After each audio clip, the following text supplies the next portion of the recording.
Not the most clear-cut Terran versus Terran that we just watched, but it is in fact Young, who goes to the Premier League. He will be in Codes next season. Ranking, having a rough time there. Yeah, a very entertaining series that we saw in the last best of 3. The Terran versus Terran was definitely one to watch. Now we are going into another Terran versus Terran. We have Dream up against Fantasy. Fantasy was not able to make it out of the round of 16 in the Premier League and was not able to advance. He had to play the last game against his own teammate against Rain, which was a little bit unfortunate. Yeah, a little bit weird the situation he had there, but he did end up losing that match and fell very, very low down to the bottom of the group. You know what's really funny about this particular match is that we have two really funny IDs that work together. We have a Dream versus a Fantasy. It's like one thing that, you know, you thought about, but, you know, you might be able to get. The other one is something that's completely out of your reach of Fantasy. The MVP player is definitely dreaming of advancing to the Premier League, but so far it's just a fantasy. So far it's just a fantasy. We'll see if his family becomes a reality when we see reality play next. Today. No, we see him play next time. They should play in an up and down group, like Dream, Fantasy, Reality. Do you have someone else? I'm trying to think of a good. There's got to be one more Terran with a name like this. There have to be like 2 more at least. But yeah, looking at this match right now, both of them also not the greatest Terran versus Terran players, but I feel it's a little bit more tough on Dream when you look at his stats. We're going to talk about this as soon as the game started. But this is definitely the game that you want to win. Once again, this is like we have basically like in the. I always feel that in the Challenger League we have these 2 rounds that are the most important ones. That's the first round because that decides if you drop down to Code B or if you will at least be in the up and downs. And the last one because that is your ticket to the Premier League directly without going through the up and downs. And that's what we cast today. Best of 3, number 3 is gonna start with the map Star Station, and Dream is going up here against Fantasy. So yeah, this is going to be. This should be a good one. I think this one will probably be much better than the one we just watched, based on these 2 players' styles. Yeah, the statistics in the Terran versus Terran are still a little bit shaky, but this is a very small sample size at that. So let's see. I expect this is going to be maybe not as entertaining, but definitely a little bit more like more high level, more straightforward, more contemporary styles. On the other hand, Dream hasn't won a single best of 3 against Terran in Heart of the Swarm, so let's see what he can do here in game number 1 on Star Station. We're jumping into the map right now. WCS Challenger League here at GOMTV, brought to you by Colored Wolf. Dream versus Fantasy. Map number 1.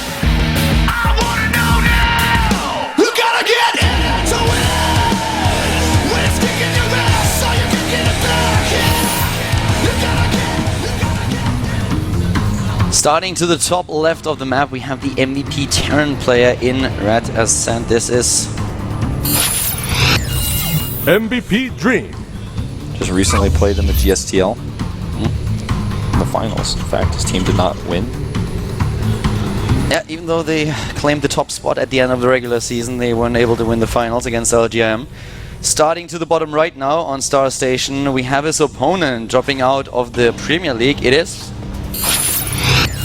SK Telecom T1 Fantasy. Fantasy in this matchup, just to go over a few initial statistics to give you a little bit of an indication of their recent performance. If you look at his offline record in Heart of the Swarm, you have him with 14 maps played and a 36% win ratio against Terran. He lost to opponents like Innovation, Teja, Flash, and Light, so really strong Terrans to face. So you still have to take this with a little bit of grain of salt. But then when you look at Dream, this is where things are getting a little bit scary for the MVP player, because as I mentioned earlier, he wasn't able to win a single series against Terran in Heart of the Swarm just yet. He played 4 different opponents. He played Yoda, Gumiho, MVP and Jakji, and he lost to all of them. He won a single map, and that was a map in the best of 3 against MVP. But besides that, he wasn't successful in this matchup at all. So I wouldn't actually be surprised to see some sniper builds out of him. Yeah. It's really funny because the type of training style that we've seen from the MVP house seems to be very similar to the old Kespa style, where there's a lot of sniper strategies prepared all the time for certain matchups. And when you have a best of 3 and you have this much time to repair, you usually see some incredible cheeses come out, or some incredible all-ins and timings come out. And as we've seen in the GSDL especially, MVP is a team that really has good preparation for this. And Fantasy, coming from one of the most successful StarCraft 1 teams of all time, and also transitioning into being one of the best StarCraft 2 teams, definitely has some good preparation on his side as well. So I think this TVT is kind of shaping up to be a really, really exciting one. Both players actually kind of doing the same builds here. Yep. But we have the second gas for Fantasy, something the Dream doesn't get just yet. So the earlier gas and more gas also for the SKT1 player. Also a little bit indicative that we might see the Banshee transition for him once again with Cloak. Question, of course, being what exactly Dream is going to do once that he completes his own starport. Could still go into the Banshees. Would have a bit of a delayed Cloak, though. Yeah, I think what we could see from Dream is just one Banshee off of that tech lab that he did. It's going to be a really fast Banshee, though, because he made the tech lab with his barracks and started the starport on top of the tech lab, as you can see here. So as soon as he finishes, he doesn't have to waste any time switching. He can just go right into the fastest possible Banshee. And we're going to see Fantasy go for a switch. So if both players go Banshee, we could definitely see a funny game. It's all about the control. We could see a Marine King Byung moment again, as in game number 2, when they took down each other's harvesters, and then we had a very low economy game. And there we go, Fantasy heading straight into the Cloak and adding his own Banshee, whereas we have for Dream only the Banshee, no Cloak upgrade so far, and he also doesn't have the gas to get that anytime soon. So let's see how exactly this is going to play out. Widow Mines even coming now up for Fantasy, and I like this build that Fantasy plays a little bit more, to be honest. Yeah. Dream is very much relying on the Hellions doing damage. The thing about Fantasy's build is it transitions less easily than what Dream is doing. Dream can easily transition to a command center very, very soon. In fact, he probably will in a few seconds. What Fantasy is doing is really committing to doing some heavy damage. Like, he's putting his boxing gloves on right now. He's about to go in swinging. But just look at what we have now for Fantasy. Fantasy could actually start his own command center fairly soon too. And even with that bit of a delay, if Fantasy gets his kills with a Banshee, that would be perfect for him. The one move that I really like for Dream is getting his own Viking immediately, so that he has something in addition to the Marines alone that can deal with the air units of his opponent. But he didn't really see this just yet. And once Cloak hits, this could do a lot of damage. Since we don't have a second command center, we don't have a second orbital, and therefore only one source of scans. Yeah. Here comes that first Banshee. Needs to be careful with it. Needs to micro against the Marines. He actually micros the Hellions quite well down in the low ground. Good move here. The Hellions alone doing a lot of damage against those Marines. And oh my god, Dream with a micro here. That is looking incredible. Dream is doing so much here. It's becoming Fantasy's nightmare as the Hellions targeting down so many SVs. The defensive Banshee here also not doing damage. Back at home, Fantasy's Banshee not going to do too much against the Viking. He also has a scan. The scan should go down. The Marines are trying to get into a good position, and there is the scan. The Marines doing damage, but the Banshee is going to escape. The problem is that at the bottom right, that one Banshee is still wreaking havoc, finally taken out, but the Harvester count at this point in time is just 26 to 20.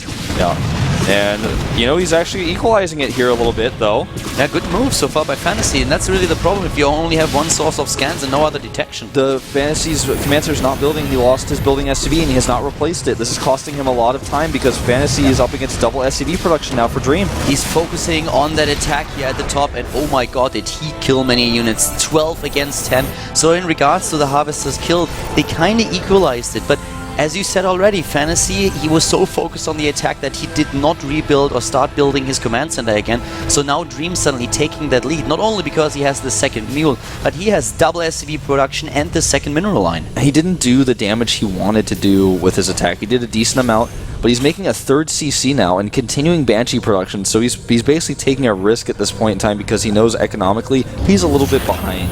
There's still not a lot of detection, and here comes the Banshee again. Okay, we have the Raven. Yeah, the Raven will put it up, but there's no turrets. Yeah. So with the defense, with good micro, he can still do the damage, but the Banshee, of course, is going down. The Viking will not get that away. And he actually didn't cancel that last Banshee he made, so he has to try to make something work with that. A few Hellions are going to come up here and check to see if Fantasy put his command center on the low ground just yet. They can also annoy the Marines because there's no stem, and there's 4 Hellions. 4 Hellions can do a lot more with than 2. 6 Hellions he can do more than with 4, and he's actually rallying those over right now. Scans ahead and gets a few hits, but now the siege tank is in the game, and that should be able to shut that down. He's just trying to make sure the command center can't be lowered because he knows his command center's been down for so much longer. Takes a shot there. We'll walk away, but look at the production tab for Fantasy. He's doing so much more than Dream is right now. Dream takes his third on the low ground, though. But look at that. Stim, more siege tanks. He already has the siege tank lead and his own third CC. Fantasy, I like his position here. Ooh, we have Blue Flame coming up for Dream, and with a double factory, of course, already indicating that he plans to go into a mech composition, so we will most likely see Hellbats as well, and the Hellbat drop with Blue Flame would be pretty sexy against what Fantasy is doing here. That is also very useful later on if you just drop on top of the Bioforces, if you get in with the Medivacs, that is. And even without the Transformation Servos upgrade, the Hellions that he has here can do actually a lot of damage on the ground. Like, just regular Hellions can do a lot of damage to the Blue Flame as well. We see additional reactors being added here by Fantasy. He's just trying to get those barracks prepped. And another Banshee goes down. Looks in like total, 5 kills there. 20 Harvesters killed against 10, so an additional 8. Quite the investment. But of course the question now, how much damage are those Hellions going to do? They will actually barely be able to hit with the Blue Flame upgrade if he waits a little bit. And that is something that Fantasy might not expect. Yeah, he's going to expect when he sees this drop, probably Marines even. Or maybe he thinks the Hellions from earlier are there, but he hasn't yet scouted that his opponent is meching. That Viking is actually in the perfect spot. And here comes that Blue Flame Hellion upgrade. Is it going to be in time? It looks like this is just going to work out perfectly for him. Now he's moving in. He dodges the Viking. Here come the Hellions. He moves in right away. Blue Flame has been revealed. And it's time for the Hellions, but most of the SCVs are already off the mineral line. He just narrowly escapes that Widow Mine. Few SCVs going down. The Viking being repositioned here. He may decide to boost out, or he may try to trade against the Marines. He boosts, and he gets away. And there was a scan during this. Fantasy has already seen now that Dream is going for mech. And I was a bit surprised that Dream did not just boost into the main base. I think he was afraid that his Medivac might not be able to escape anymore if he uses the afterburners already. But he could have done a lot of damage with those Hellions in the mineral line. But as it is, he does a bit of damage and gets out. So I think still a fairly good job here. Dream has had this third base landed and been used for a really long time. Fantasy has a great siege tank spread here. The Hellions not able to accomplish anything, but the economy for Dream is really showing here as he's getting additional Hellbats. His siege tanks are coming out. He's getting +1 for mech. And +1 for mech is actually not even that far behind the +1 attack for Fantasy's bio units. 2 Hellbats so far.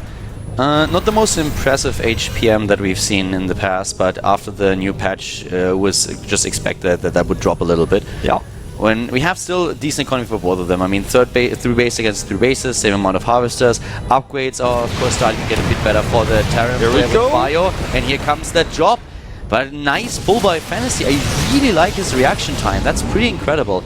Like, he didn't lose any harvesters to the last 2 attacks.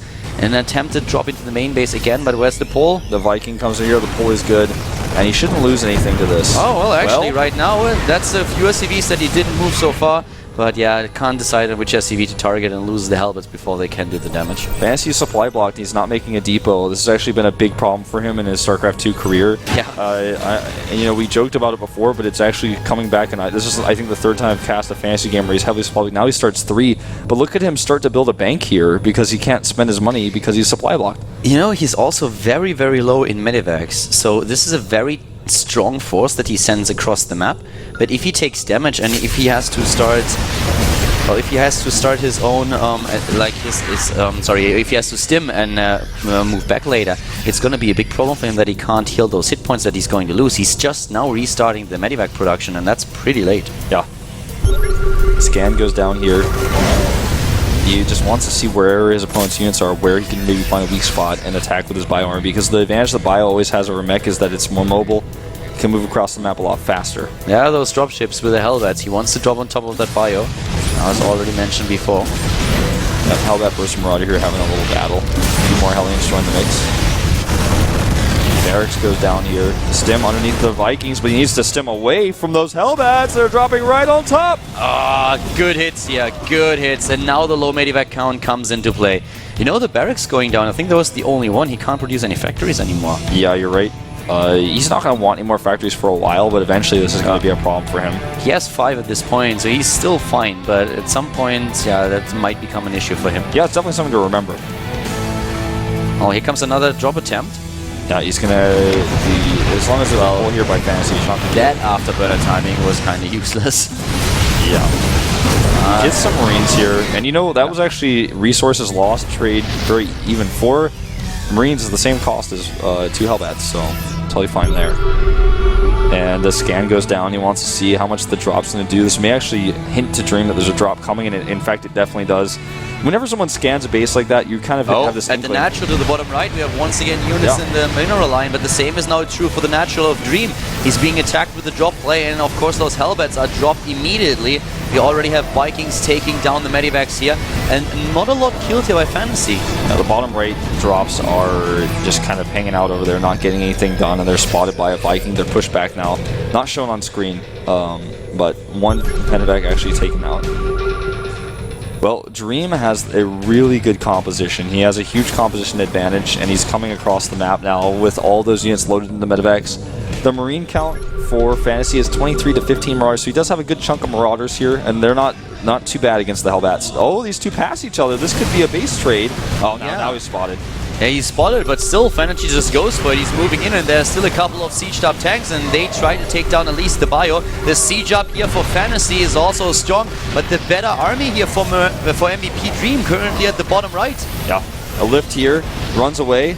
Dream definitely having the better army here, that's for sure. You're correct about that. And Fantasy does have a one siege tank on the high ground. That's all he has, and it looks like Dream is going to try to push through it. Yeah, Dream is moving in right now, and he already sieged up his tanks back at home, so he should be able to save at least the natural and the main base. At the same time, though, the SCV's fighting Hellbats, never a good idea, and the choke point is completely under control of Dream. Yeah, and he's forced Fantasy to walk back. Fantasy is in so much trouble right now. The SCV is the natural under attack by Hellbats as well. He has to fight them here, and Fantasy in so much trouble. Dream even walking up the ramp now. Completely controlling the ramp here, and all those SCVs are just taken out. Hellbats and siege tanks. Suddenly, we have a 60-70 supply lead for Dream. He's taking down this army. So many of the tanks of Fantasy are gone. His SCV count is so low, and this is game GG. Wow, what a crazy ending there. Dream just moving across the map. Fantasy thinking he has the better position in a trade, but he doesn't. And Dream kills too much and gets into a better position because Mech relies so much on you getting into the right spot. If you get into the right spot, it's so hard to fight against Mech, and he was able to siege up in between the third base and the natural, even hitting the main base. Dream just won his second map in Heart of the Swarm offline against Terran, and Fantasy, he struggled a couple of times with the macro in this game, but still, this best of 3 is not over. We saw earlier on Marine King already taking the lead in the Terran versus Terran recast before this, and then losing the entire series. So now Fantasy still has a chance to not only bring it to a third map with winning it in Kill on Wastes, but then maybe even take the best of 3 here. Dream, on the other hand, in this game with a much better series than I actually expected, giving his recent results in this matchup. Yeah. So really well done, and Fantasy has to worry a little bit now. He's got to be stressed out, but he's been in situations where he's down in the series so much. This guy has so much experience in the booth, in esports and professional gaming. He's been around for a long time. He needs to get himself together here. He's kind of on a bit of a losing streak with how his performance was in the OSL. He fell down here. He wants to get back in, but he has to win 2 games in a row now. Yeah, the Kill on Waste is the first map that he has to take, and Dream, of course, he has his plans on his own. He wants to go up to that Premier League, and the game is live. Let's see what we have here. Do we have a proxy this time, or both of them just with a fast attack again? Jumping into game number 2 here in the best of 3 between Fantasy and Dream. WCS Challenger League with Colin Wolf.